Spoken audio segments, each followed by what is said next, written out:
Hi, I'm Manfred. On Thanksgiving, my parents called me ungrateful, to my face, in front of everyone. But that wasn't the real betrayal. The real betrayal was years in the making. Like how they drained my college fund to bankroll my stepbrother, or how they deleted me from the family montage, like I never existed. I stayed quiet for years, but not anymore. I showed up 38 minutes late, not by accident, on purpose. I figured if I walked in after everyone was already buzzed from wine and carbs, maybe I'd blend into the background and escape the usual charade. I was wrong. The second I stepped inside my father's house, the house I grew up in, the one that looked nothing like it used to, everything paused just long enough for me to feel it. That slight shift in air, the half-second of delayed greetings, eyes flicking toward me and away. People smiled, but their eyes didn't. My stepmother, Marlene, made her way over in heels too high for comfort and arms open too wide. "There she is," she said, all sugar. "We were just talking about you." Liar. I let her hug me, a quick shoulder tap that smelled like department store perfume and control. I spotted Beckett across the room, already holding court with two uncles and a family friend from church. He lifted his whiskey glass in my direction, like I was someone he vaguely remembered from high school. I scanned the room for Sorrel. She was by the kitchen island, laughing. Too loud, too perfect. She looked like she belonged here. I didn't. They'd made a shrine to Thanksgiving. Table settings with golden leaves, personalized place cards, even a pie bar. I bet Marlene paid someone to stage it. Nothing here looked like family, just branding. I moved toward the dining room and caught pieces of conversation that had nothing to do with me. Someone's real estate deal, Beckett's promotion, Harlan's retirement speech at the VFW. Not one person asked me how I was doing, not that I expected them to. Then came the toast. Marlene clinked her wine glass and stood up. "Before we eat," she began, "I just want to say how thankful I am for all of you. This year has been challenging, and yet here we are. Stronger, closer, and more united than ever." My jaw tightened. She turned her gaze toward the long table. "Let's raise a glass to this incredible family, to those who show up, to those who contribute, and yes, even to the ungrateful ones." The table erupted in laughter. I felt the blood rush to my ears. I didn't look at anyone. I didn't have to. I knew exactly who she meant. No one said a word. No one stopped her. They just drank. I didn't touch my glass. Instead, I stared down at the plate in front of me and wished I hadn't come. My father cleared his throat and changed the subject. Classic Harland. Let it pass. Avoid the conflict. Pretend it never happened. "We've got turkey, 3 kinds of stuffing," he said. "Let's dig in." I wanted to scream, but I didn't. I smiled, just barely. Half an hour later, over dessert, it got worse. Marlene was 3 glasses deep by then, her tongue looser.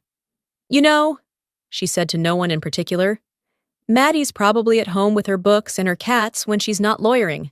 Isn't that right, dear?" I bit down on the inside of my cheek. Beckett chimed in, the smirk already in place. "Saving the world one angry email at a time." A few polite chuckles floated around, but mostly the room tensed. Not enough to stop anything, just enough to feel awkward for 5 seconds. Then they moved on. Like they always do. I didn't say a word. That's the thing about this family. They don't stab you in the back. They smile and do it face to face. And when you flinch, you're too sensitive. I took a sip of water, my hand steady even if my chest wasn't. I scanned the room. Every detail of this house had been redone, modernized, sterilized. Not one photo of me on the walls. But Beckett's face was everywhere.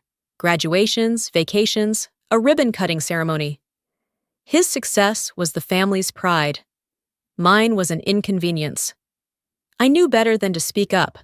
When I did, it always ended the same way. Harland with that disappointed sigh, Marlene's fake concern, Beckett's smirk, Sorrel's silence. They had their roles, and I was cast as the difficult one, the outsider, the one who couldn't let go. But something shifted tonight. It wasn't rage. It wasn't even sadness. It was silence, sharp, cold, absolute. I didn't belong here. And maybe that wasn't a tragedy. Maybe that was the freedom I'd been avoiding. So I smiled. I lifted my glass, not to them but to myself, and made a silent promise. Never again. I set my glass down with more grace than I felt. They didn't notice. Or maybe they did and chose not to care. Either way, I was done expecting acknowledgement. Harlan cleared his throat and stood, fork tapping gently against his wine glass. "Before dessert," he began, the room quieting with trained obedience, "I'd like to say a few words. It's Thanksgiving, after all." God, here we go. "Family is the cornerstone of legacy," he said, staring straight ahead. And legacies, well, they don't build themselves. They require sacrifice, commitment, loyalty. Marlene nodded approvingly beside him, her hands folded in her lap like a smug debutante. "We've taken steps recently to ensure that everything we've worked for, everything we've built, will stay in the right hands," he continued. I felt my stomach drop. He didn't say my name. Not once. But I could feel the omission like a slap. He listed Beckett's new business expansion, Sorrell's thriving restaurant, their shared values, and their dedication to the family vision. No mention of the firm I built from scratch. No note of my pro bono work. No sign I'd ever mattered. "And those who walk away from the family," he added, "shouldn't expect the family to walk with them." Beckett smiled, slow and lazy, like he'd been waiting for this. Sorrell looked down at her plate. No one else flinched. I wanted to scream, wanted someone to say, "That's not fair." But no one did. They were all in on it. Just when I thought I'd hit my quota of humiliation for the night, the lights dimmed. "We have a little surprise," Marlene trilled, rising. "A video tribute. 40 years of family memories." I barely breathed as the screen flickered to life. Photos began to fade in. Harlan in uniform, Marlene pregnant with Sorrell, Beckett in soccer gear. Christmas mornings, beach vacations, dance recitals. But not one image of me. Not one. A full decade vanished, like I never existed in this family at all. And then, briefly, a group photo at a backyard barbecue. There I was, behind everyone else, blurred, unnamed. A decorative extra. A kid at the end of the table whispered, "Who's that lady?" My chest constricted. My hands curled into fists beneath the napkin. I wasn't forgotten. I was erased. It wasn't just neglect. It was precision. A calculated deletion. The lights came back on. Applause filled the room. No one looked at me. They all moved on. I sat frozen, surrounded by smiles that felt like knives. The laughter and chatter returned like I hadn't just watched myself be scrubbed out of my own life. I excused myself from the table. In the bathroom mirror, I saw it. Not sadness. Something colder. Not anger. Something deeper. Recognition. They didn't see me because they didn't want to. Because seeing me meant acknowledging everything they'd done. Everything they'd taken. This wasn't about being left out of a video or a dinner toast. It was about being written out of a family, page by page, until I didn't even qualify as a footnote. When I returned to the table, dessert had been served. Pumpkin pie, whipped cream, perfectly cut slices like everything else in this choreographed charade. No one asked where I'd gone. I picked up my fork and stared at the plate. I didn't taste a thing. Because while they laughed and talked and praised each other, I sat in silence with one thought repeating over and over in my head. I'm not one of them anymore. Maybe I never was. I left my plate untouched, excused myself as quietly as I could, and walked down the hall to the guest room, the one they still called the office, though nothing important had ever been worked on in it. I sat on the edge of the futon, heels still on, eyes fixed on the beige carpet. That's when the memories started to bleed in. There was another night, years ago, that felt eerily like this one. My law school graduation. I had walked across that stage alone. Everyone else had rows of cheering parents, siblings holding signs, girlfriends crying behind phone cameras. My chair sat empty. I kept telling myself they must be late, or stuck in traffic, but no, they never came. Later, Marlene told me they had dinner plans for Beckett's birthday. We couldn't miss it. He's only 30 once. That day, I learned exactly where I ranked in this family. Below convenience. The applause from that graduation echoed in my head, as if mocking me, clapping for someone who had no one there to hear it. I opened my purse and pulled out my phone, scrolling without looking, just needing to move. Anything to silence the echo. That's when I saw the email. It had come in months after graduation. From the bank. The college fund my mother had set aside for me, money she worked double shifts to save, was gone. Transferred out, signed off by Harland. I had called him, voice shaking. His response? Beckett had an opportunity. He needed a push. You're smart. You'll figure it out. No apology, no remorse.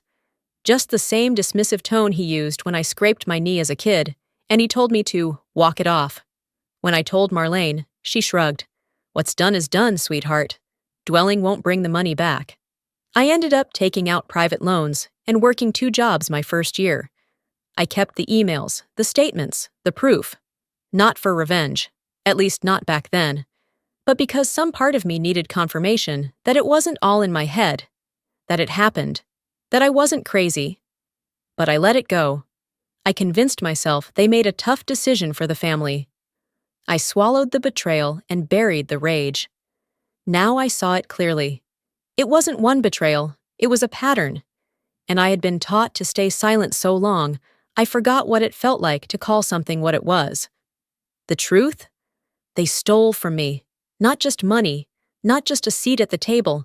They stole my place, my voice, my belonging. I stood up and caught my reflection in the window. The woman staring back at me looked composed, but I could see the cracks behind her eyes. Cracks that had been spidering out for years. I wasn't weak. I had survived without them. Built something from ashes they pretended never existed. And tonight, something shifted for good. They wanted a version of me that played along, smiled, accepted crumbs, and called it love. But I'm not that woman anymore. I opened my encrypted cloud folder, one I hadn't touched in years, and skimmed through the old documents. College fund bank logs, notarized signatures, screenshots of Beckett's startup site from the same month my fund disappeared. I hovered over the contact labeled Delphine. She was the only one in this family who ever treated me like a person. And if anyone still had the guts to speak the truth, it would be her. I tapped her name and typed, "Can we talk tomorrow?" My thumb hovered a second longer than it needed to. Then I hit send. The morning light made everything in my apartment look softer than it really was. I stared at my phone. The silence after that sent message growing heavier by the hour. Then it rang. Sorrel. I hesitated. My first instinct was to let it go to voicemail, but some stubborn part of me needed to hear what she had to say. Maybe I wanted to give her one last chance. "Hey," she said, all breezy and false, like she hadn't sat silent through my erasure last night. "Just wanted to check in. How are you feeling after, the big dinner?" I laughed, once, flat. "Is that what we're calling it? Dinner?" A pause. "Look, I know it got weird." "You knew," I said, cutting her off. "Don't pretend you didn't." There was a long silence. Then she sighed. "Yeah, I knew. I've known for a long time." I closed my eyes. That hurt more than I expected. "And you said nothing." "What was I supposed to do, Maddie? Start a war? It wouldn't have changed anything. I just wanted peace." Peace. That word again. "You didn't want peace," I said quietly. "You wanted comfort. There's a difference." She didn't argue, just whispered, "I'm sorry," like it would undo the years of complicity. I ended the call without another word. I wasn't angry. Not really. Just done. Done waiting for people to grow a spine. 2 hours later, I stood in front of Delphine's door. She opened it before I could knock. "You came," she said. No surprise in her voice. Just something steady, like she'd been expecting this moment for years. I stepped inside, and her living room felt like a museum of things the rest of the family had tried to forget.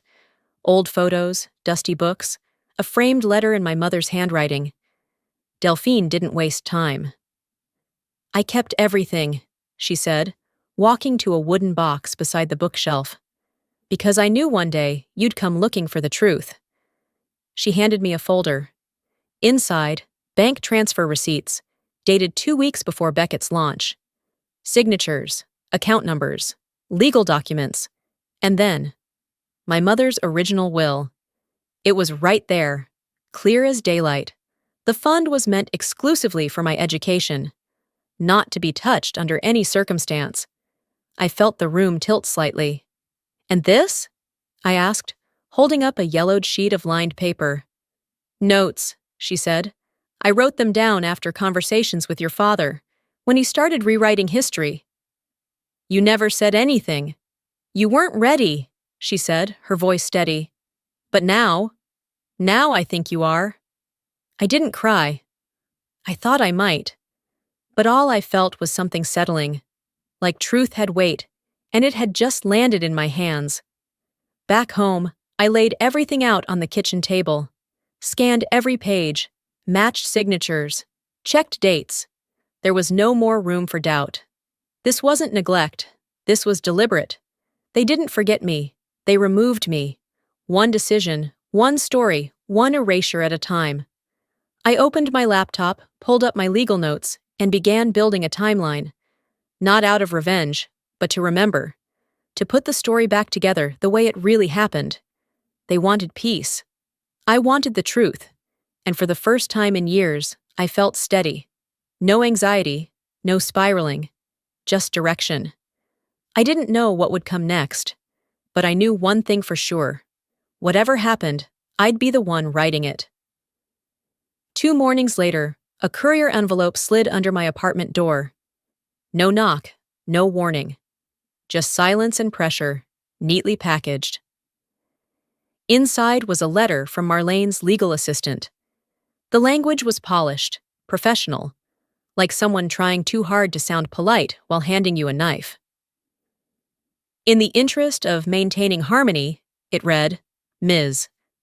Manfred Renly is invited to voluntarily step away from the family trust and estate planning process. Such a gesture would reflect goodwill and understanding of broader family dynamics. Goodwill, understanding. They always used soft words to dress up sharp things. I read it twice. Then again. Then I printed a copy, pulled out a pen, and signed. Below the line, I added by hand, I don't want a cent from people who never wanted me. No ceremony, no lawyer, no audience, just truth. I folded it once, slid it into a plain envelope, and left it on my kitchen table. My mind drifted back, uninvited, to a different kind of envelope, one that never came in time. 2 years ago, I was in court when I saw Marlene's name flash on my phone. The text was short. Your mom had a stroke. We're at St. Vincent's, no urgency, no context. By the time I arrived, the nurses were changing the linens. I never got to say goodbye. A soft-spoken woman in scrubs looked at me and said, She kept asking if you were on your way. Those words still haunt me. I walked out of that hospital feeling like I'd lost 2 people, my mother and any last illusion I had about what this family was. Later that night, Marlene told me it was just one of those things. She said, I didn't think it was that serious. You were busy with work. And Harland? He never brought it up again. Like grief should come with an expiration date. I've forgiven a lot of things in my life, but not that. Never that. Back in the present, I stood by the window, envelope in hand. The city looked calm. Cars humming by, people walking dogs, rain beginning to mist the sidewalks. I held the signed waiver between my fingers. It didn't feel like surrender. It felt like relief. For years, I thought letting go would make me weak. That walking away meant I'd lost. Now I knew better. Staying would have broken me. Leaving saved me. I slipped on my coat, walked 2 blocks to the courthouse mailbox, and dropped it in. No tracking, No return address, just a clean cut. I didn't look back, didn't hesitate. I went home, made tea, sat in silence, and for the first time in years, the silence wasn't hollow. It was mine. 3 days after Thanksgiving, I sat in a small glass-walled office across from my attorney. A legal pad rested between us, filled with notes I'd been adding for years without realizing it. Receipts, dates, patterns. She flipped through the pages I brought, Delphine's documents, my mother's will, and the transfer logs that sealed everything. "This isn't a fight," she said, tapping a page with her pen. "This is a statement." I leaned back. "Then let's make it loud." She didn't smile. Neither did I. Later that afternoon, I opened my laptop and drafted one email, just one. But it would land like a bomb. 2. Every blood relative still breathing. Every in-law who ever fake smiled through a betrayal. Every lawyer and advisor who'd helped bury the truth. Subject: I thought you should see this. Attached were 4 PDFs bank statements with highlighted transfers, a scan of my mother's original will, screenshots of Beckett's company timeline, the guest list for that tribute video where my name never appeared. I didn't add a single sentence of explanation. I hit send, and I walked away. My phone started buzzing within 10 minutes. Cousins, aunts, even a second uncle I hadn't heard from in years.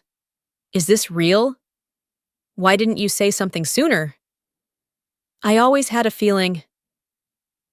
I ignored them all. Harlan didn't respond. Not a text, not a call. Just silence, the same tool he always used when control slipped from his hands. Marlene, on the other hand, didn't disappoint. Her reply was short. "This is a family matter. Please retract. No apology, no concern, just demand, masked as etiquette." The Queen trying to command the room while the ceiling caved in. I didn't answer. Beckett vanished. No calls, no texts, no passive-aggressive subtweets. Total blackout, which meant he was scared. Good. By nightfall, I'd shut off my phone and poured myself a glass of red wine. I stood by my window, watching headlights blur across the wet street. Not because I was worried, because I knew exactly what was coming next. At my lawyer's suggestion, we began preparing a formal complaint. Not because I wanted to sue, not because I wanted the money, because sunlight is the best disinfectant, and this rot had spread far enough. It wasn't about revenge anymore. It was about restoration. And this? This was only the first strike. It started with whispers. A partner at a firm I used to clerk for reached out. Casual tone, not casual content. "Hey, Maddie. Heard you've stirred the pot a bit lately. Beckett's been calling around. Says you're going through something. Says you're making things up." I didn't blink. I didn't even blink. "He said what exactly?" I asked calmly. "That you're unwell, carrying family baggage, that this is some kind of breakdown." I laughed. Quiet, dry. "He's trying to paint me as unstable?" "Yeah," he said. "He's shopping the narrative." I thanked him and hung up. Classic Beckett. If you can't bury the truth, discredit the person who speaks it. He was calling favors, leveraging connections, spinning lies. What he didn't realize was that I'd walked through fire to get here, and I wasn't stepping back just because he threw smoke. I called Delphine. She answered on the first ring. "He's trying to smear me," I said. "He's scared." "He should be," she replied. "I was hoping you'd call. There's something else." 10 minutes later, she forwarded me a file I hadn't seen in years, because she'd never sent it.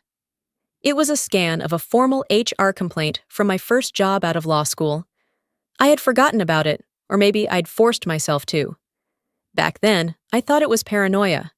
I thought I was imagining things, a missing draft, a leaked pitch. The timing had been too perfect, but I couldn't prove anything. Until now. Delphine had saved everything. Email headers, screenshots. Even the log showing Beckett had logged into my personal computer using a remote access app I'd stupidly left open. All while he was helping me set up my home Wi-Fi during a holiday weekend. He had stolen my ideas and pitched them as his own to a competing firm. and it had nearly tanked my career. Delphine's voice cracked slightly. Your father made me promise not to tell you, said it would only make things worse. I regret listening to him. I thanked her. But I didn't call my lawyer. I called a journalist. A woman I knew, who had built her career on stories just like this.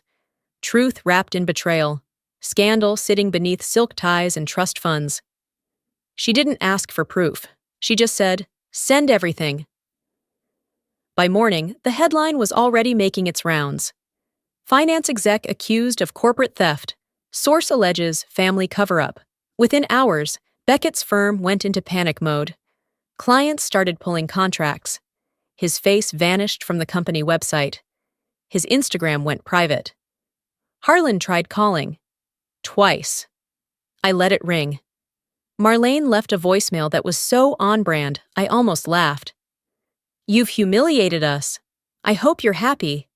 This family supported you, and this is how you repay us? Supported me? They couldn't even spell my name right on birthday cards. I sat in my office reading emails from strangers. One aunt finally cracked. I always knew something was wrong. I should have said something. Too late. I wasn't angry anymore, just clear. Beckett could spin stories, but this wasn't a courtroom. This was the court of public opinion, and he'd just lost his jury. That night, I got a message from a former intern. She was fresh out of law school when she worked under me. Quiet, brilliant, overlooked in all the ways I'd been once. Her message read, Thank you. People like you make room for people like me. I didn't smile. Not really. But something inside me settled. Just a little. They thought I'd set fire to the house. I hadn't even raised my voice yet. The next morning, I walked into the county clerk's office with a folder under my arm and history in my hands. The complaint was already prepared. Typed, formatted, and reviewed line by line. Misuse of trust funds, forgery of consent, breach of fiduciary duty. 3 names sat at the top. Harlan Renly, Marlene Renly, Beckett Renly. Attached were everything they thought I'd never find. Notarized bank records, authorization forms with mismatched signatures, and Delphine's signed affidavit verifying the original terms of my mother's will. By noon, the documents were public record, and by 4 p.m., they were accessible to anyone with a Wi-Fi connection and a reason to look. I gave them the truth. What the world did with it wasn't my problem. By evening, Beckett's LinkedIn was gone. His firm had issued a vague statement about a temporary suspension pending internal review, but I already knew what that meant. Harlan's name disappeared from the Veterans Foundation's website. A line added quietly below the board list. Pending ethics investigation. Marlene canceled her beloved charity gala. Out of respect for privacy, the statement said. Right. Sorrel texted me late that night. I didn't know it would go this far. I stared at the screen for a long time before replying. You never asked how far it already went for me. She didn't write back. Harlan, though, he finally did. The subject line of his email, You're no longer welcome in this family. There it was, the last brick in the wall they'd spent decades building between us, now handed to me like a souvenir. I opened a new draft. Typed, paused, deleted. Typed again. And then I didn't send it. Instead, I wrote it out on a notepad and read it to myself. You erased me. Now I'm just finishing the job you started. I closed the notebook and turned off my phone. There was nothing left to say to them. No more defense. No more proof. Just distance. The real kind. I sat in my office as the sun dropped behind the city skyline, gold leaking through the blinds. The news sites were still spinning. Articles, reposts, speculation. But inside, everything was still. Not hollow, not numb. Just quiet. The kind of quiet that comes after you've told the truth loud enough to be heard, and no longer care who believes it. 2 weeks after Thanksgiving, I hosted dinner at my place. Nothing fancy. Just roast chicken, roasted carrots, and a bottle of wine I didn't pick for the label. Delphine came early with apple pie and her quiet, comforting presence. One of my interns showed up with her girlfriend and nervous laughter, unsure if they were overdressed or underexperienced. A friend from my running group brought garlic bread and stories that didn't involve lawsuits or betrayals. We sat around my kitchen table, small, scratched, real. No place cards, no veiled jabs, no toasts pretending to be compliments. We passed food. We talked about books, terrible movies, inside jokes. There was no pecking order, no power plays, just people, just connection. After dessert, Delphine helped me rinse dishes. She didn't say much, but she didn't have to. Her eyes were steady, proud. The next morning, I drove alone to a quiet cemetery on the edge of town.